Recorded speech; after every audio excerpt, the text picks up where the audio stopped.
ओम नमो भगवते वासुदेवाय। भागवत पुराण तृतीय स्कंध 5वां अध्याय। विदुर जी का प्रश्न और मैत्रेय जी का सृष्टि क्रम वर्णन। श्री सुखदेव जी कहते हैं, ब्रह्म ज्ञानी मैत्रेय मुनि हरिद्वार क्षेत्र में विराजमान थे। भगवत शक्ति से शुद्ध हुए हृदय वाले विदुर जी उनके पास जा पहुँचे और उनके साधु स्वभाव से आप्यायित होकर उन्होंने पूछा। विदुर जी ने कहा, भगवान, संसार में जब लोग सुख के लिए कर्म करते हैं परंतु उनसे न तो उन्हें सुख ही मिलता है और न उनका दुख ही दूर होता है, बल्कि उससे भी उनके दुख की वृद्धि ही होती है। अतः इस विषय में क्या करना उचित है, यह आप मुझे कृपा करके बतलाइए। जो लोग दुर्भाग्यवश भगवान श्री कृष्ण से विमुख, अधर्म परायण और अत्यंत दुखी हैं, उन पर कृपा करने के लिए ही आप जैसे भाग्यशाली भगवत भक्त संसार में विचरा करते हैं। साधु शिरोमणे, आप मुझे उस शांतिप्रद साधन का उपदेश दीजिए जिसके अनुसार आराधना करने से भगवान अपने भक्तों के भक्तिपुत हृदय में आकर विराजमान हो जाते हैं और अपने स्वरूप का अपरोक्ष अनुभव कराने वाला सनातन ज्ञान प्रदान करते हैं। त्रिलोकी के नियंता और परम स्वतंत्र श्री हरि अवतार लेकर जो जो लीलाएं करते हैं, जिस प्रकार अकर्ता होकर भी उन्होंने कल्प के आरंभ में इस सृष्टि की रचना की, जिस प्रकार इसे स्थापित कर वे जगत के जीवों की जीविका का विधान करते हैं और फिर जिस प्रकार इसे अपने हृदय काश में लीन कर वृत्ति शून्य हो योग माया का आश्रय लेकर शयन करते हैं और जिस प्रकार वे योगेश्वर प्रभु एक होने पर भी इस ब्रह्मांड में अंतर्यामी रूप से अनुप्रविष्ट होकर अनेक रूपों में प्रकट होते हैं, वह सब रहस्य आप हमें समझाइए। ब्राह्मण, गौ और देवताओं के कल्याण के लिए जो अनेकों अवतार धारण करके लीला से ही नाना प्रकार के दिव्य कर्म करते हैं, वे भी हमें सुनाइए। यशस्वियों के मुकुटमणि श्री हरि के लीला अमृत का पान करते करते हमारा मन तृप्त नहीं होता।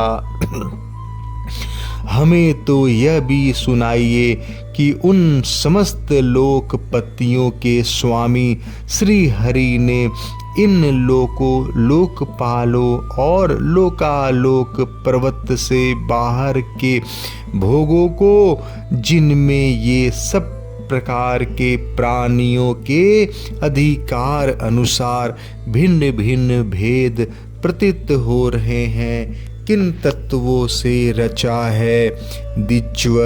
द्विजवर उन विश्वकर्ता स्वयंभू श्री नारायण ने अपने प्रजा के स्वभाव विश्वकर्ता प्रजा के स्वभाव कर्म रूप और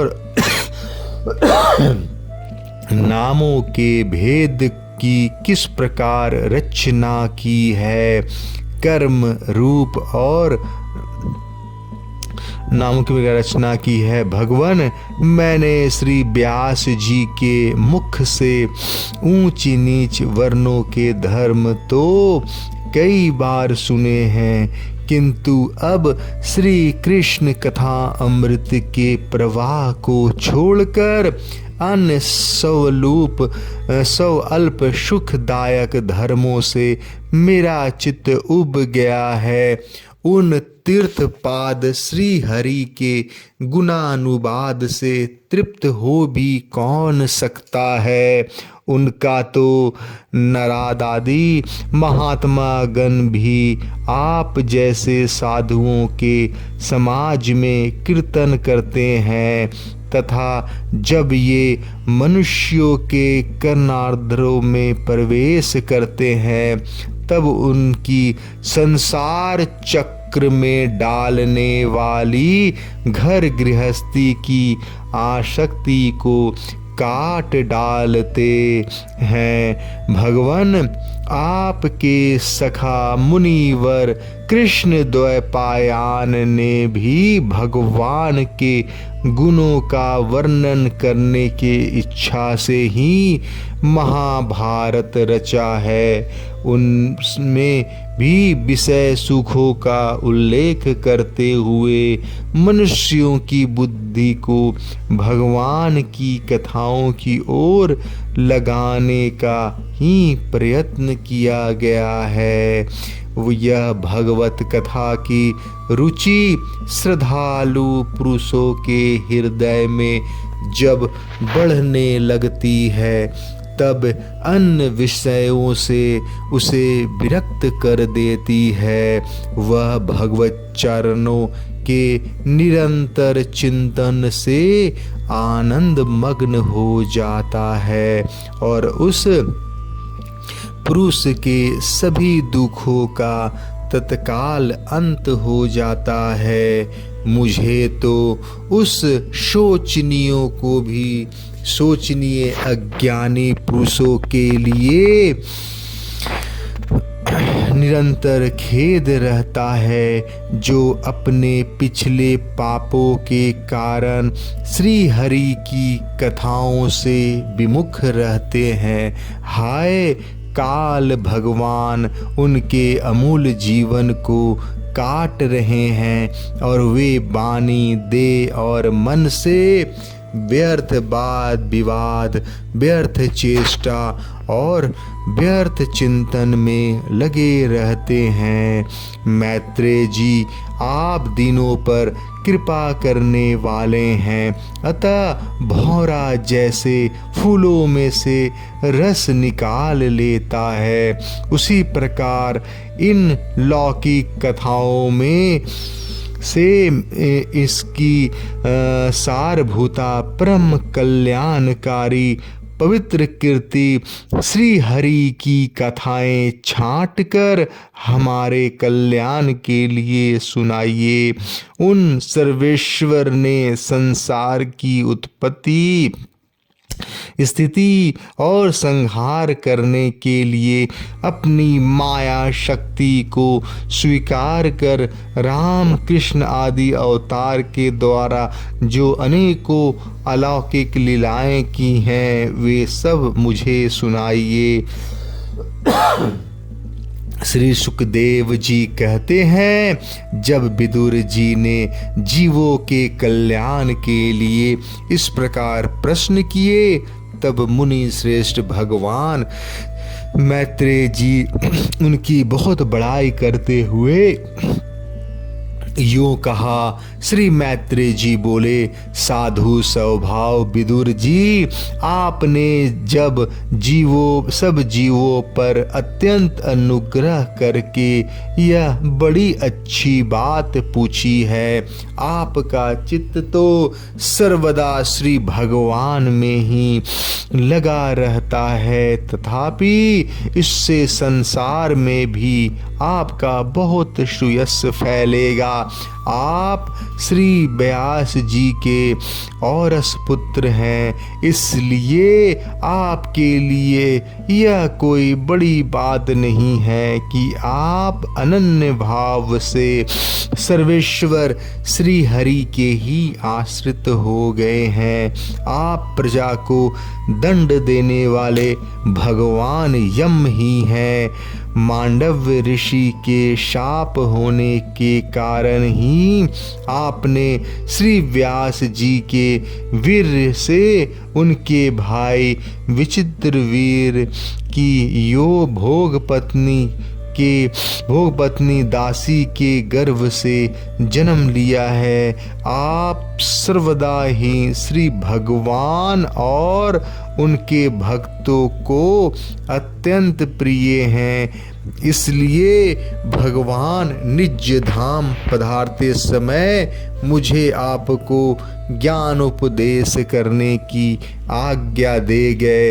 इसलिए अब मैं जगत की उत्पत्ति, स्थिति और लय के लिए योग माया के द्वारा विस्तारित हुए भगवान की विभिन्न लीलाओं का क्रमशः वर्णन करता हूँ।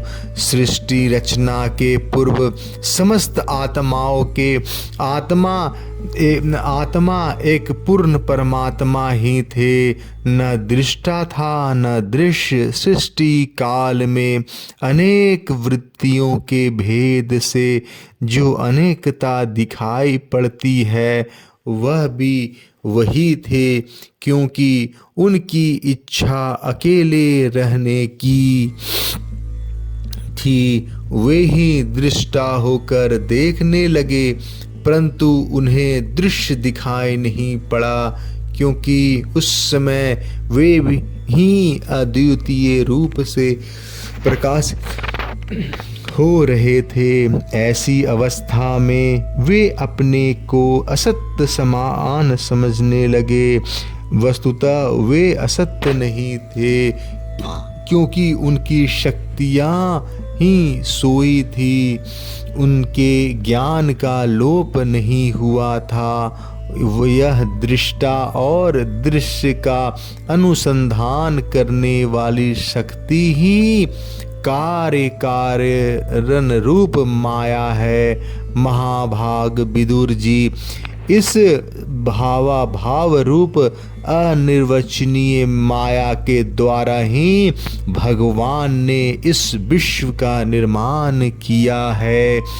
काल शक्ति से जब यह त्रिगुणमयी माया क्षोभ को प्राप्त हुई, तब उन इंद्रियातीत चिन्मय परमात्मा ने अपने अंश पुरुष रूप से उनमें चिदाभास रूप बीज स्थापित किया।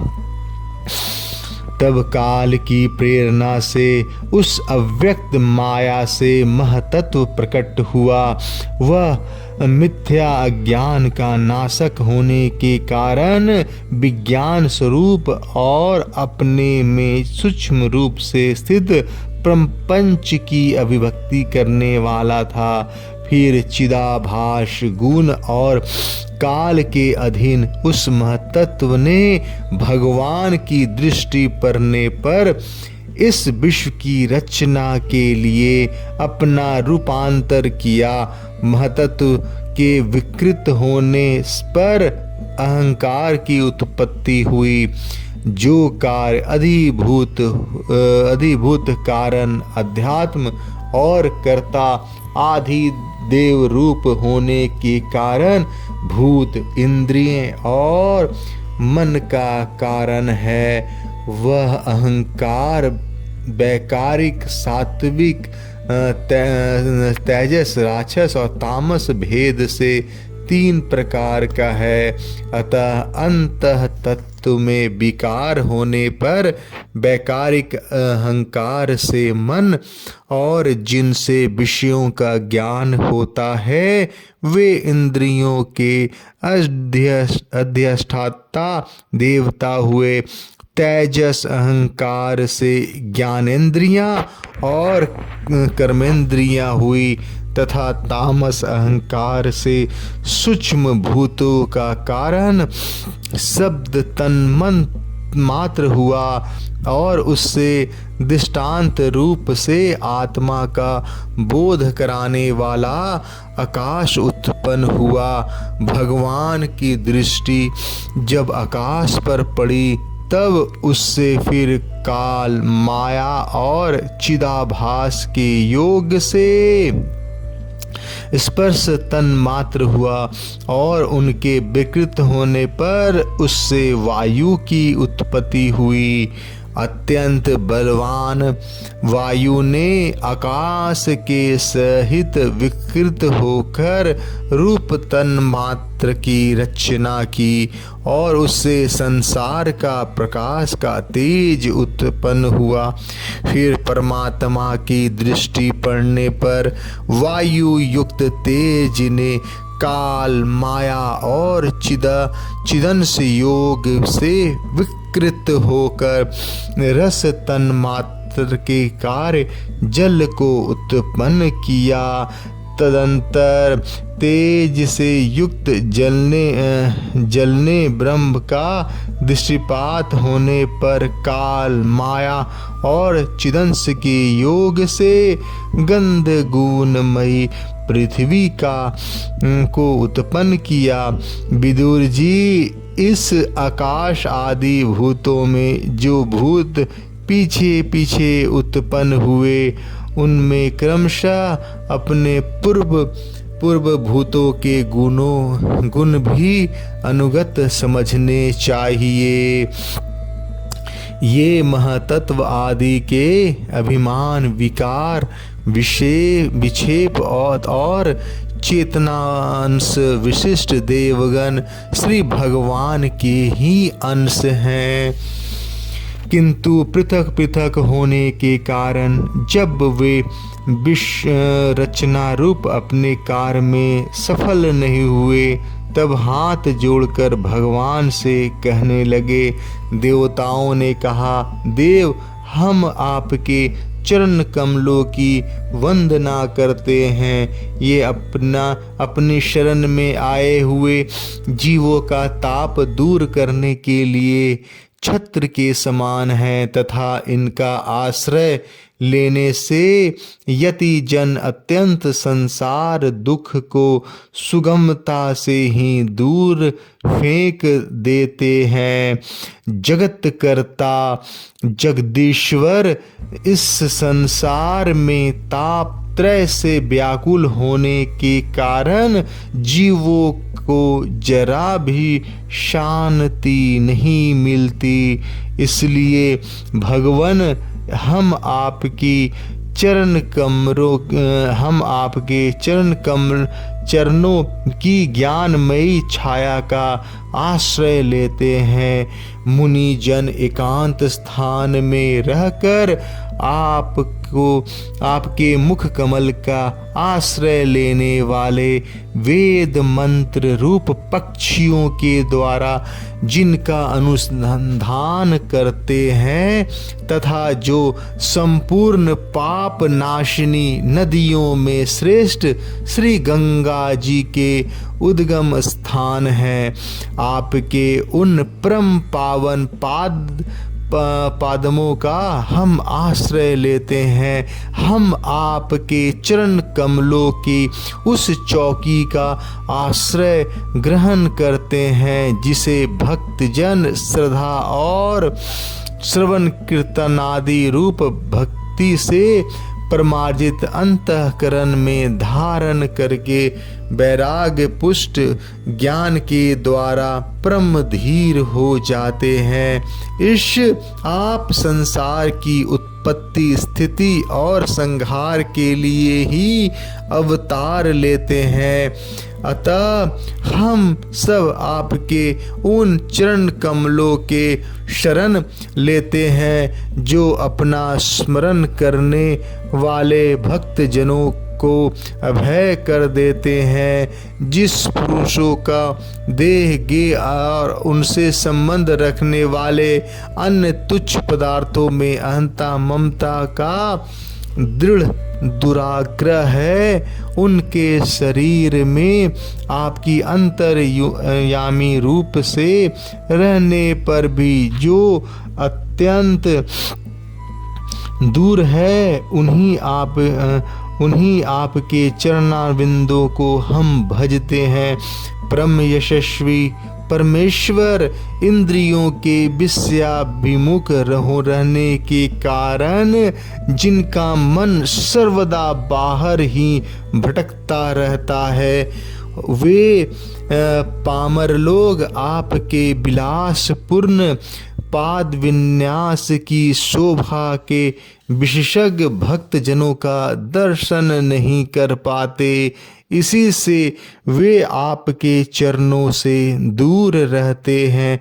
देव, आपके कथामृत का पान करने से उमड़ी हुई भक्ति के कारण जिनका अंतःकरण निर्मल हो गया है, वे लोग वैराग्य ही जिनका सार है, ऐसे आत्मज्ञान प्राप्त करके अनायास ही आपके बैकुंठ धाम को चले जाते हैं। दूसरे धीर पुरुष चिंतनारोध रूप समाधि के बल से आपकी बलवती माया को जीतकर आप में ही लीन तो हो जाते हैं, पर उन्हें श्रम बहुत होता है, किंतु आपकी सेवा के मार्ग में कुछ भी कष्ट नहीं है। आदि देव, आपने सृष्टि रचना की इच्छा से हमें त्रिगुणमय रचा है, इसलिए विभिन्न स्वभाव वाले होने के कारण हम आपस में मिल नहीं पाते और इसी से आपकी क्रीड़ा के साधन रूप ब्रह्मांड की रचना करके उसे आपको समर्पित करने में असमर्थ हो रहे हैं।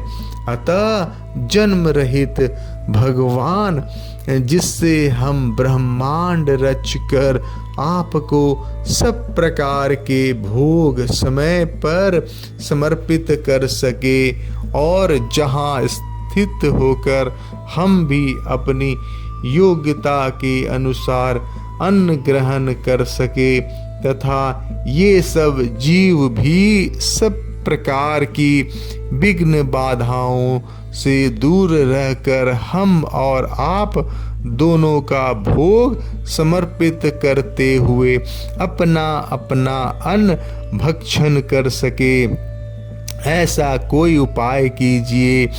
आप निर्विकार महापुराण पुरुष ही अन्य पुरुष ही कार्य सहित हम देवताओं का आदि कारण है। देव, पहले आप अजन्मा ही सत्व आदि गुण और जन्म आदि कर्मों की कारण रूप माया शक्ति में चिदाभास रूप वीर स्थापित किया था।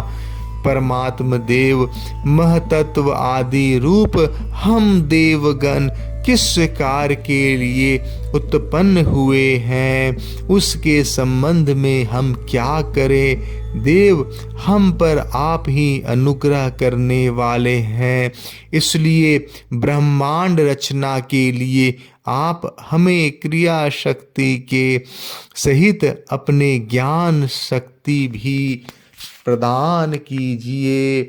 जय श्री कृष्ण। 5वां अध्याय समाप्त।